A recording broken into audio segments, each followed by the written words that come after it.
Sekarang kita masuk pada kiraan sukatan serakan. Bagaimana kamu nak menentukan julat antara kuartil, variance dan sisihan piawai. Ingat sukatan serakan yang kamu belajar masa tingkatan 4, kamu belajar sukatan serakan juga. Tapi itu sukatan serakan untuk data tak terkumpul. Okay, tingkatan 5, kamu kira juga sukatan serakan untuk data terkumpul. Jadi masih lagi 4 sukatan iaitu julat, 1, julat antara kuartil, 2, variance, 3, sisihan piawai. Sama seperti sukatan yang kamu belajar untuk data tak terkumpul. Dia memang ada 4 ukuran saja. Okay, kita tengok dulu julat dan julat antara kuartil. Pak Hamidi telah mencatatkan jisim buah nenas yang dipetik dari kebunnya. Jadual kekerapan dan OGIF yang berikut menunjukkan data yang diperolehinya. Tentukan julat dan julat antara kuartil bagi data tersebut. Ini kan, kenapa kita namakan dia data terkumpul? Sebab kita ada julat, nampak tak? Kita ada range, kita ada selang.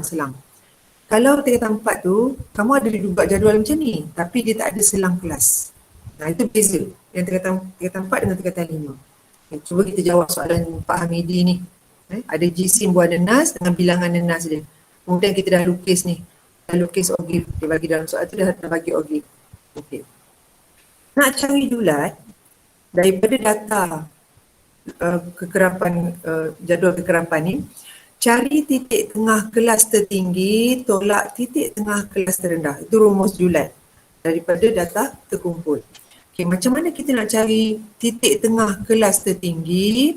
Okey, pergi kelas tertinggi yang mana? Yang ni kan, ini yang kelas tertinggi. Ini selang kelas tertinggi. Okey, ambil had atas, titik tengah kan? Apa rumus titik tengah? Had atas atau had bawah lah. Campur had bawah bahagi 2. Bahagi 2. Ni kali pertama kita jumpa untuk tajuk ni, kita dah kira dah titik tengah ni.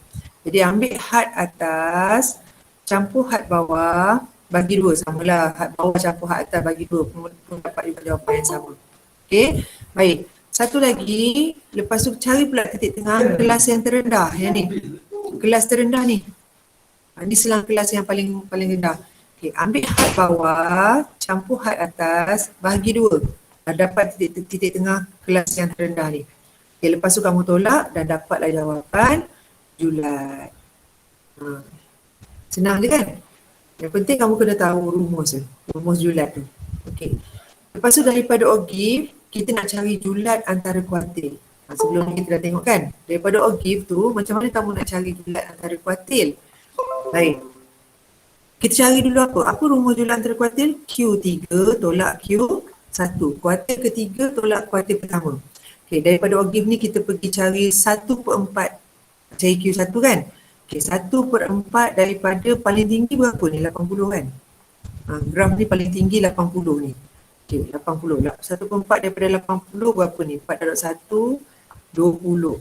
Okey, 20. Pergi dekat 20, ambil pembaris, sentuh OGIF kat sini, baca kuartil pertama kat bawah ni. Kat sini. Kat situ.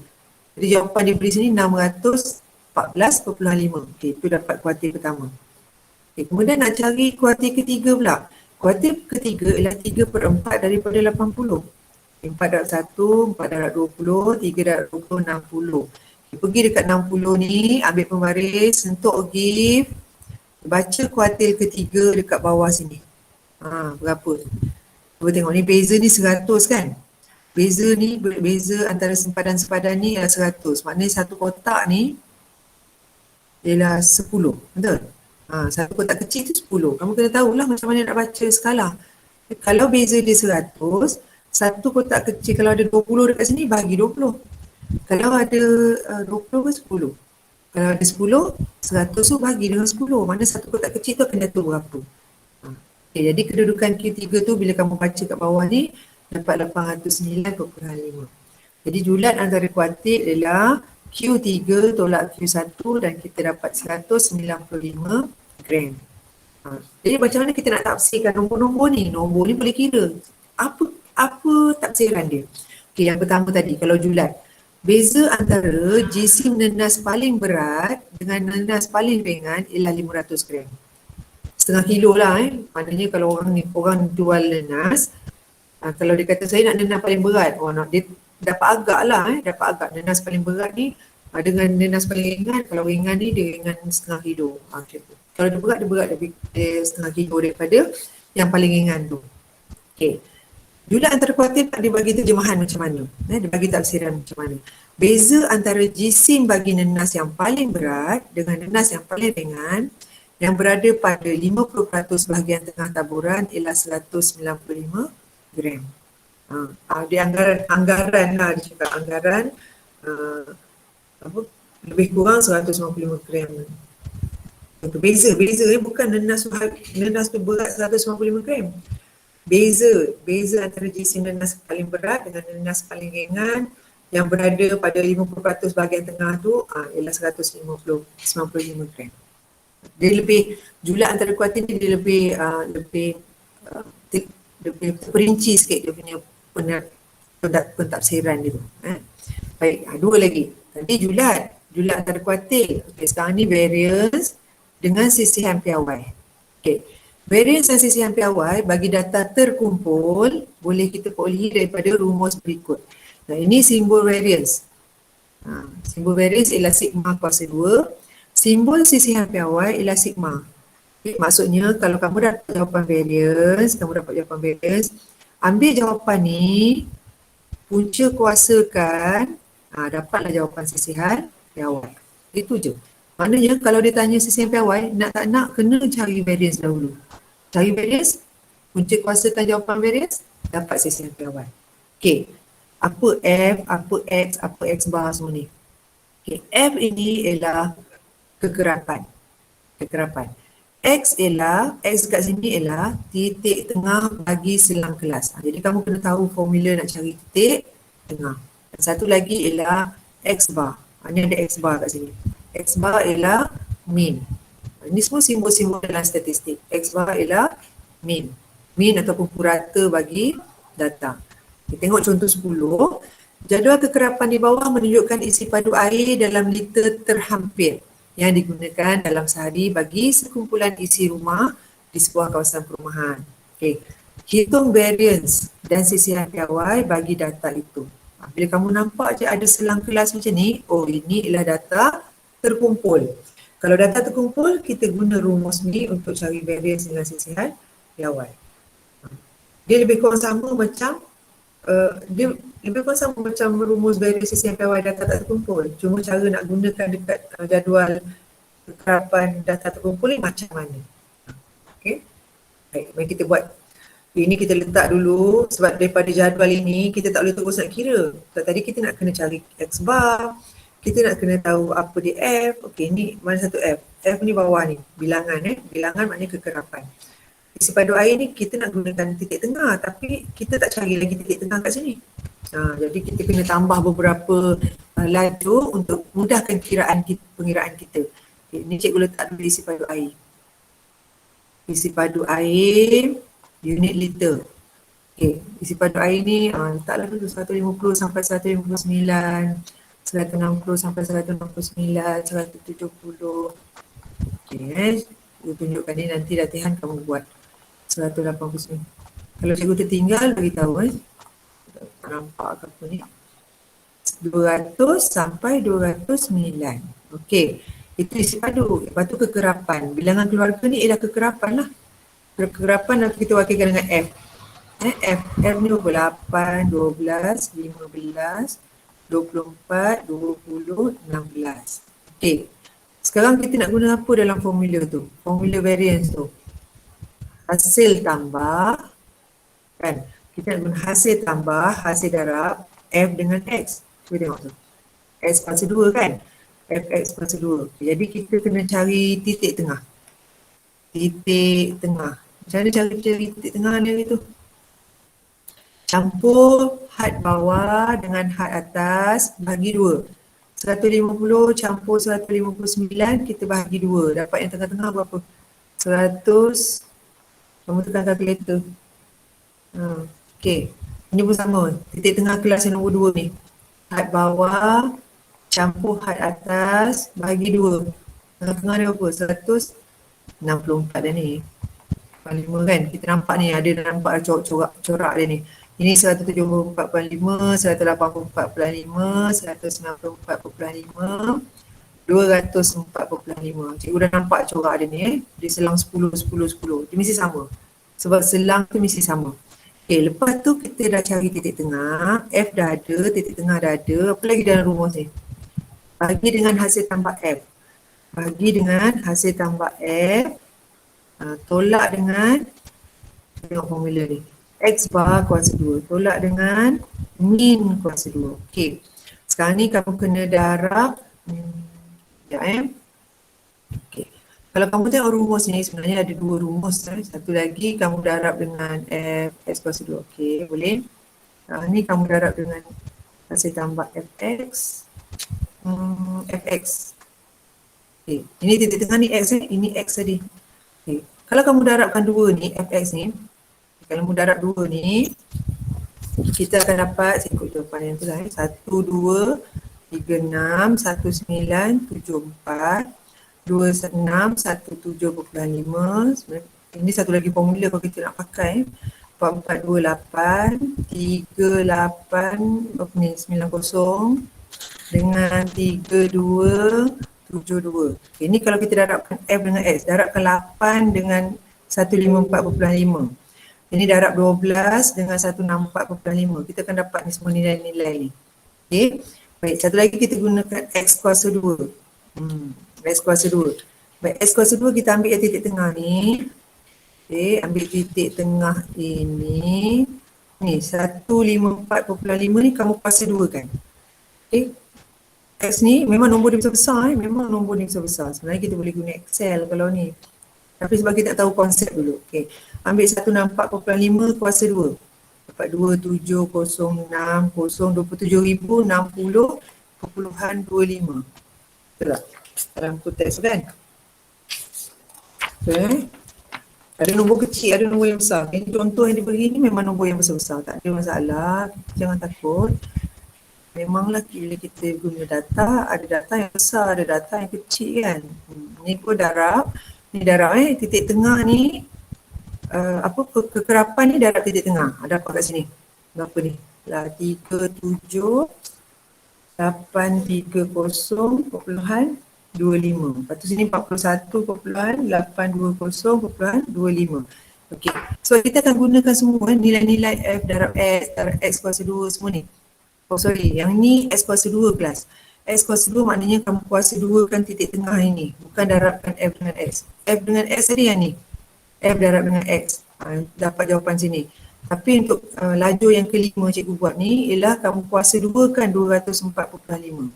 Kuasa 2 kan 194.5. Kuasa 2 kan titik tengah tersebut.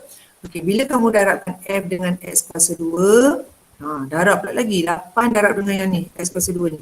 Lajur kedua darab dengan lajur yang kelima ni, kamu akan dapat 190,962.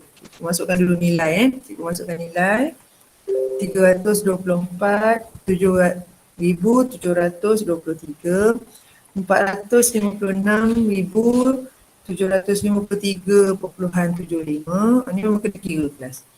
816, ni contoh ni nombor yang besar saja. Okay, 756, 605. Okay, lepas tu 669, 124. Okey. Kenapa cikgu kena cari? Mesti kamu tanya, kenapa cikgu nak kena kira ni FX ni? Rumus variance tak pakai pun FX, betul tak? Rumus variance tak darab pun FX macam tu. Kenapa cikgu nak kena cari FX? Sebab rumus min. Nak cari min ialah FX bahagi dengan hasil tambah semua F. Jadi kamu kena cari dulu jumlah F bagi X ni, F darab X. Berapa jumlah semua ni bahagi dengan berapa jumlah F kat sini. Dapat min. Min ni nanti kita nak guna dalam rumus kat sini, rumus variance. Okay, cari jumlah Fx. Jumlah Fx ni diberi 17,400 17.5. Okay, ini hasil tambah semua kekerapan ni berapa? 95 pengguna lah bilangan keluarga, ada 95 bilangan keluarga. Jadi langkah pertama sebelum kamu nak cari variance itu ialah langkah pertama kena cari mean dulu. Jadi mean ni masuk dalam rumus mean. Hasil tambah fx 17417.5 bagi dengan hasil tambah frekuensi 95. Ini kita akan dapat 183.34. Okey, ini kita dapat mean. Dapat mean daripada jadual yang kita bina, yang kita tambah maklumat tadi. Okey. Langkah yang kedua, baru boleh masuk dalam rumus variance. Sebab sini kamu dah cari fx kuasa 2, jadi kamu cuma kena cari hasil tambah fx kuasa 2. Campur semua ni kat bawah. Campur semua ni. Okey. Lepas tu bahagi dengan fx kamu dah cari tadi ni, fx, hasil tambah f ni kat sini. Lepas tu masukkan tolak x bar kat mana? Sini. Okay, kita tengok macam mana dia buat. Ni ialah jadual yang kita dah bina lah tadi. Jadi macam mana nak cari variance dan CCM piawai? Kena ingat rumus variance. Rumus variance sama dengan hasil tambah fx kuasa 2 bagi hasil tambah x tolak dengan x bar kuasa 2. Jadi apa saya cakap tadi? Mula-mula kita cari apa? Cari mean. Apa rumus mean? Hasil darab fx bagi dengan hasil tambah hasil darab fx bagi dengan hasil tambah bagi semua f. Jadi ambil jawapan sini 17,417.5 bagi dengan hasil tambah semua f 95. Itu yang dapat 183.34. Ini mean. Sekarang masuk nak cari variance. Variance sama dengan hasil tambah hasil darab fx kuasa 2. Ini 3,215,133.75. Okey. Bahagi dengan hasil tambah f yang ni 95 tolak x bar yang ni 183.34. Jangan lupa kuasa 2. Okay, dapatlah jawapan ni. Kalau kira dapat 229.1856. Okey. Dia nak jadikan dua angka bererti ke, tak nak dulu pun tak apa sebab dia nak hit variance kan. Okey, jadikan dia dua tempat perpuluhan. 229.19. Okey. Liter. Macam ni liter kan? Liter. Variance kalau sebab ni kuasa 2, liter kuasa 2. Ini variance. Cari CCM piawai macam mana? CCM piawai simbol dia sigma saja. Ambil jawapan variance tadi 229.19 punca kuasa 2 kan, ataupun kita nak ambil jawapan yang banyak ni pun boleh juga. Okay. Sebab kita nak punca kuasa 2 kan, betul tak? Jadi biar panjang pun tak apa sebab tu bukan jawapan akhir. 1856. Okay, punca kuasa 2 kan jawapan variance ni tadi. Jawapan variance ni kita akan dapat 15.1389. Kalau kamu nak jadikan dia dua tempat perpuluhan 14 liter. Sebab ini dia bukan kuasa 2 liter. Itu step dia. Okey, itu step-step untuk cari variance dengan CCM piawai. Mula-mula cari mean. Yang kedua, cari variance sebab soalan memang nak cari variance. Daripada variance barulah kamu boleh cari CCM piawai. Itu step-step dia. Dan rumus ni diberi kalau dalam peperiksaan. Kamu tak perlu hafal tapi kamu kena tahu guna. Dekat mana nak